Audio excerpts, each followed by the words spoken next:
Hello नमस्कार, मी शर्मिला.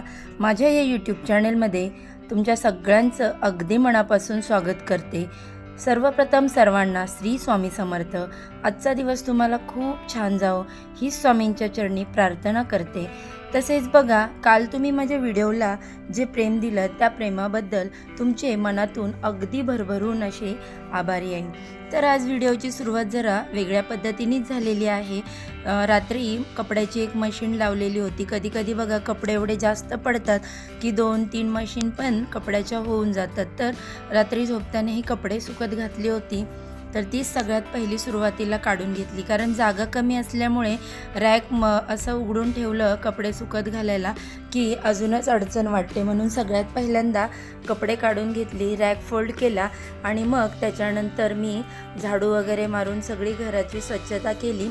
आणि त्याच्यानंतर मग माझे दारात जी काही स्वच्छता आहे तर ती मी त्यानंतर करून घेणार होते, कारण सगळ्यात पहिलं मी घर स्वच्छ करते, ती लादी वगैरे पुसून घेते. त्याच्यानंतर मग दरवाजामध्ये ही जे काही रांगोळी वगैरे काढते ते व्यवस्थित एका सुपलीमध्ये भरून ती रांगोळी निर्माल्याच्याच पिशवीमध्ये टाकते. कारण बघा, आपण रांगोळीनी काय अशी देवांची नावं वगैरे लिहिलेली असतात, तर ती पायदळी तुडवणे मला योग्य वाटत नाही. त्यानंतर मी मेन दरवाज्यातला जो साईडला टाईल्स वगैरे लावले त्या व्यवस्थित पुसून घेतल्या, उंबरठा पुसला. आणि या ग्रिल पण आहे, त्याच्या रोज जरी ओल्या कपड्याने पुसलं तरीसुद्धा दिवसभर त्याच्यावरती माती धूळ जमा होतेच. त्यानंतर मग मी जिन्यावरती पाणी मारलं आणि त्याच्यानंतर ही मनी प्लांट आणि एक जेट प्लांट आहे माझ्याकडे, तर त्यालासुद्धा पाणी व्यवस्थित घातलं. आणि त्याच्या पानांवरती पण खूप धूळ बसते दिवसभर, मग ती पानं पण स्वच्छ धुवून घेतली, पाण्यामध्ये अशी बुडवून घेतली. बघा, मला झाडं लावायची फार आवड आहे, पण आमच्या इकडे सूर्यप्रकाश पाहिजे तेवढ्या प्रमाणात मिळत नाही झाडांना.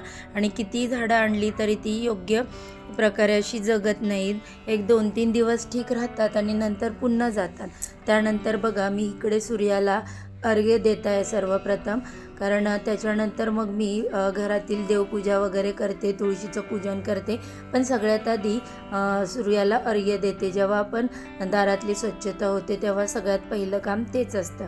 त्यानंतर सूर्यदेवांचं मी पूजन करून घेते. हळदी कुंकू अक्षदा अर्पण केल्या आणि पूजन केलं. असं म्हटलं जातं बघा, दिवसाची सुरुवात जी आहे ते सूर्यदेवांच्या दर्शनाने आणि त्यांच्या पूजेने केली तर दिवस हा अतिशय चांगला, पॉझिटिव्ह आणि कंटाळवाना जात नाही.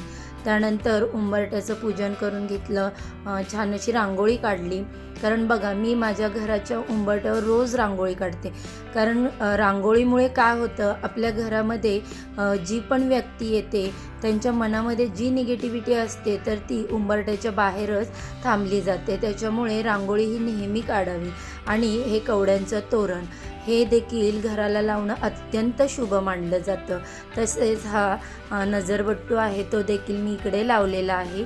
असा माझा जो मेन दरवाजा आहे तो मी रोज सुशोभित करते, त्यामुळे पॉझिटिव्ह एनर्जी देखील घरामध्ये दिवसभर टिकून राहते. त्यानंतर बघा, अशा पद्धतीने माझी घरातील रोजची देवपूजा झालेली आहे. घरामध्ये जेव्हा पण देवपूजा अशा पद्धतीने होते त्यावेळेस मन अगदी प्रसन्न होतं, घर देखील प्रफुल्लित आणि आनंदात राहतं. त्याच्यामुळे काहीही असो, तुम्ही कोणतीही गोष्ट करण्याच्या अगोदर देवपूजा ही घरातली करून घ्यायची. तर बघा, आज मी तुमच्यासोबत शेअर करणार आहे नॉनव्हेजची रेसिपी आहे. कारण आम्ही 1 महिना पूर्ण मार्गशीर्ष महिना पाळलेला होता आणि आमच्या मुलांना नॉनव्हेज वगैरे खायला फार आवडतं. तर आता 1 महिन्यानंतर आज आम्ही पहिल्यांदा घरामध्ये नॉनव्हेज आणलेला आहे. तर आज मी तुमच्यासोबत सातारचा झणझणीत मटण रस्सा आणि सुक्कं चिकन याची रेसिपी शेअर करणार आहे. तर बघा ताईंनो, याविषयी देखील मला तुमच्याशी थोडंसं बोलावंसं वाटतं आहे. आता तुम्ही म्हणाल, ताई इकडे सकाळची तू सगळी देवपूजा केली, घर एवढं व्यवस्थित सुशोभित केलं, रांगोळी वगैरे सगळी काढली आणि मग आता हे काय तुम्ही नॉनव्हेज वगैरे खाता? तर बघा ताईंनो, देवपूजा आणि नॉनव्हेज खाणं ही एक परंपरा, श्रद्धा आहे. प्रत्येकाच्या ते मनावरती अवलंबून असतं. आपल्या या भारतीय संस्कृतीत बघा, वेगवेगळे असे आहार आहेत, धर्म आहेत, परंपरा आहेत, श्रद्धा आहेत, यांना एकत्रपणे त्या नांदतात. देवपूजा आणि नॉनव्हेज मांसाहार खाणं याविषयी बघा समाजात वेगवेगळी अशी समजुती आहेत, परंपरा आहेत, रूढी आहेत. काहींसाठी त्यांना ते चुकीचं वाटतं तर काहींसाठी ते योग्य असतं. सहजपणे ते एकत्र चालू शकतं. बघा, नॉनव्हेज खाणं हे प्रत्येकाच्या मनावरती अवलंबून आहे. देवपूजा ही श्रद्धेची, भक्तीची आणि अंतःकरणातील भावनेचं एक उदाहरण आहे. देवासमोर शुद्ध मन, प्रामाणिक भावना तसेच सदाचार महत्त्वाचा मानला जातो. अनेक लोक देवपूजेच्या दिवशी किंवा विशिष्ट व्रतवैकल्प असतात त्यावेळेस बघा नॉनव्हेज खात नाहीत. पण अशा काही वार असतात नेमलेले की त्या दिवशी नॉनव्हेज खाल्लं जातं. त्यामुळे बघा कोण नॉनव्हेज खातं न खातं त्याच्या विषयी आपण जास्त बोलू शकत नाही किंवा तो त्याचा प्रश्न असतो. तर आता इथे सगळ्यात पहिल्यांदा मी मटण स्वच्छ धुवून घेतलं. त्याच्यानंतर त्याच्यावरती हळद, मीठ टाकलं आणि सगळं मिश्रण असं एकत्र करून एकजीव करून मी ठेवून देणार आहे. त्याच्यानंतर हे त्यामध्ये मुरलं की मग अजून त्या पीसला टेस्ट चांगली येते. आता बघा, सुकं चिकन बनवण्यासाठी मी इथे या चिकनला मॅरिनेट करून घेत आहे. त्यासाठी सगळ्यात पहिल्यांदा त्याच्यावरती मीठ टाकलं, त्यानंतर चिकन मसाल्याचं एक पॅकेट टाकलं, त्यानंतर घरी मी लावलेलं 2 चमचे दही, 1 चमचा अद्रक लसूणची पेस्ट, त्यानंतर मी जे हिरवं वाटण बनवते याच्यामध्ये कोथिंबीर आणि मिरची आहे तर हे देखील मी इथे 1 चमचा टाकलेला आहे. त्यानंतर हा जो गरम मसाला आहे तो मी अर्धा चमचा इकडे टाकला, जास्त नाही टाकला कारण का पुढे फोडणीत पण आपण मसाले वापरतो तर जास्त तिखट होऊन जातं. त्यानंतर 1 चमचा हळद टाकली आणि जी माझ्याकडे काश्मीरी लाल मिरची पावडर आहे याने तिखटपणा नाही पण कलर चांगला येतो भाजीला. तर हे सगळं मिश्रण मी असं चिकनला व्यवस्थित लावून घेतलं. आता हे मिश्रण आपण असं छान असं व्यवस्थित लावलं की ते त्या चिकनमध्ये मुरलं जातं आणि चिकन जे आहे ते एकदम ज्युसी होतं. तर बघा, त्याच्यानंतर आता इथे मी जे मगाशी मटण ठेवलं होतं हळद मीठ लावून तर त्याला फोडणी करून घेणार आहे. त्याचा अळणी रस्सा तयार करणार म्हणजे ते शिजवून घेणार. त्याच्यापासून जो अळणी रस्सा निघतो तर तो प्यायला फार छान लागतो. माझ्या मुलांना तो आवडतो. त्यासाठी मग मी कधीच मटण डायरेक्ट शिजायला टाकत नाही किंवा भाजी करत नाही त्याचा असं अगोदर अळणी शिजवून घेते. त्याचा मुलांसाठी अळणी रस्सा काढते थोडा. तर ते काढण्याची देखील माझी ही पद्धत आहे. एक ताट ठेवते, त्याच्यावरती गरम पाणी करायला ठेवते. तुम्ही जर असंच वरून थंड पाणी ओतलं की तर त्या अळणी रश्श्याला अजिबात टेस्ट येत नाही. त्यामुळे हे असं वरती एक ताट ठेवायचं आणि त्या ताटातलं पाणी जसं जसं गरम होईल तेवढा तुम्हाला जेवढा अळणी रस्सा घ्यायचा आहे काढून तर त्यासाठी मटण शिजवत तुम्ही पाणी गरम करून टाकू शकता. आता इथे बघा, मी सगळ्यात पहिल्यांदा हे एक जे वरती ताट ठेवलं होतं ते भरून पाणी याच्यामध्ये टाकलेलं आहे. आता सध्या एवढं याला पुरेसं आहे. जर त्याच्यामध्ये अजून हवं असेल आपल्याला तर पुन्हा आपण ताट ठेवायचं, पाणी गरम करत ते त्याच्यामध्ये टाकून घ्यायचं. त्यानंतर मी इकडे मसाल्याची तयारी करत आहे. मसाल्यासाठी सगळ्यात पहिल्यांदा मी कांदा, टोमॅटो छान भाजून घेतलं. त्यानंतर सुक्कं खोबरं, असं तर फार मी सुक्या खोबऱ्याचा वापर करतच नाही जेवणामध्ये, परंतु नॉनव्हेज आयटमसाठी सुकं खोबरं हे वापरावंच लागतं.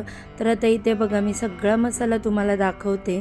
इकडे मी सुकं खोबरं भाजून घेतलं, कांदा टोमॅटो भाजून घेतला, सफेद तीळ घेतले भाजून आणि आलं लसूण पेस्ट, हे हिरवं वाटण, थोडीशी कसुरी मेथी, हे सगळं आता वाटण मी एकत्र मिक्सरला वाटून बघा अशी पेस्ट करून घेतली.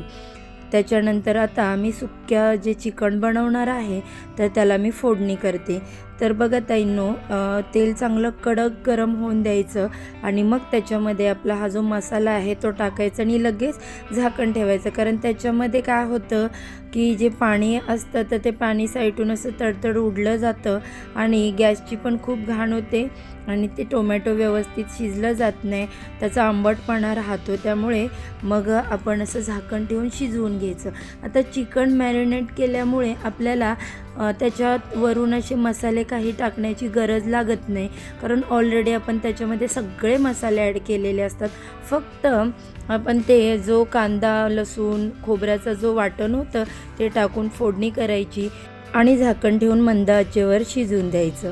आता बघा इथे तयार झालं आपलं झणझणीत असं सातारचं सुक्कं चिकन. आता याच्यानंतर याच्यावरती हिरवीगार कोथिंबीर बुरबुरून घ्यायची. दिसायलाही सुंदर दिसते आणि खायला देखील टेस्टी लागते आणि झाकण ठेवून साईडला ठेवून द्यायचं. आता आपलं सुक्कं चिकन तयार झालं. आपण जो पातळ रस्सा आहे मटणाचा तर त्याला फोडणी करणार आहोत. त्यासाठी मी लोखंडी कढईच वापरते. त्याच्यामध्ये तेल चांगलं कडक गरम केलं आणि ताईंनो माझ्याकडून इथे एक मिस्टेक झाली. सगळ्यात पहिल्यांदा गरम मसाला तेलामध्ये टाकायचा तर तो माझ्याकडून राहून गेला. मी वाटण सुरुवातीला टाकलं, पण काही हरकत नाही. तुम्ही फोडणी करताना पहिल्यांदा गरम मसाला टाका. मी तो नंतर टाकला. त्याच्यामध्ये 1 चमचा आलं लसूण पेस्ट टाकली, नंतर हिरवं वाटण टाकलं. कारण बघा मटणाला आपण फक्त हळद आणि मीठ लावलेलं होतं, त्याच्यामुळे आपल्याला या मसाल्यामध्ये हे सगळे मसाले ॲड करायचे. त्यानंतर लाल काश्मीरी पावडर टाकली आणि आमचं घाटावरचं काळं तिखट घाटी मसाला टाकला, कांदा लसूण मसाला आणि थोडंसं पाणी टाकायचं. म्हणजे मसाला छान असा शिजला जातो, त्याचा कच्चापणा पटकन निघून जातो. झाकण ठेवून शिजवून घ्यायचं.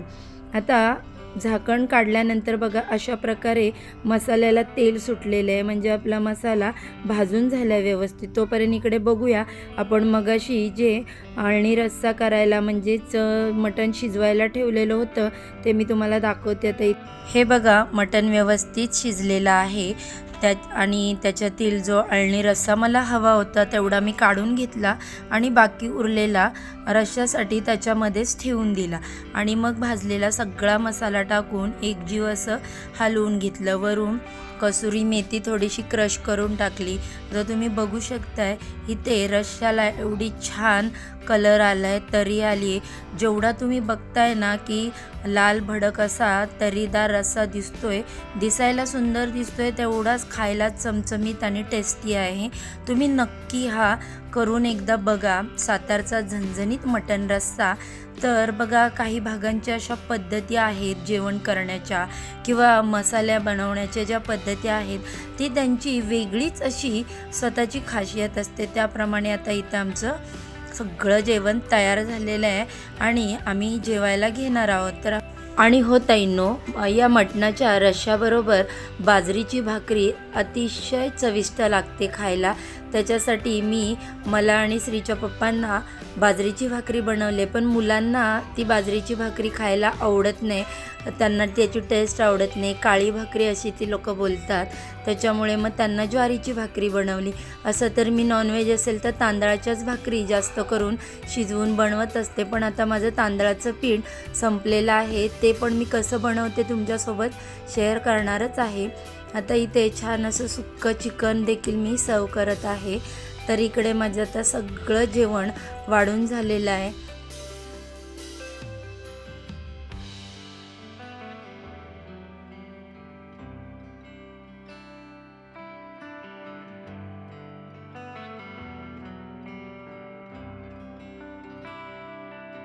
चला आता आपण बघू श्रीच्या पप्पांशी बोलून आणि श्री बरोबर कसं झालंय चिकन ते. श्री कसं झालंय चिकन आणि मटन कसं झालंय? पप्पांचं तर बघा नुसतं खाण्यावरच लक्ष आहे. कसं झालंय मटन चिकन? मस्त झालंय. जाना आवडलं का?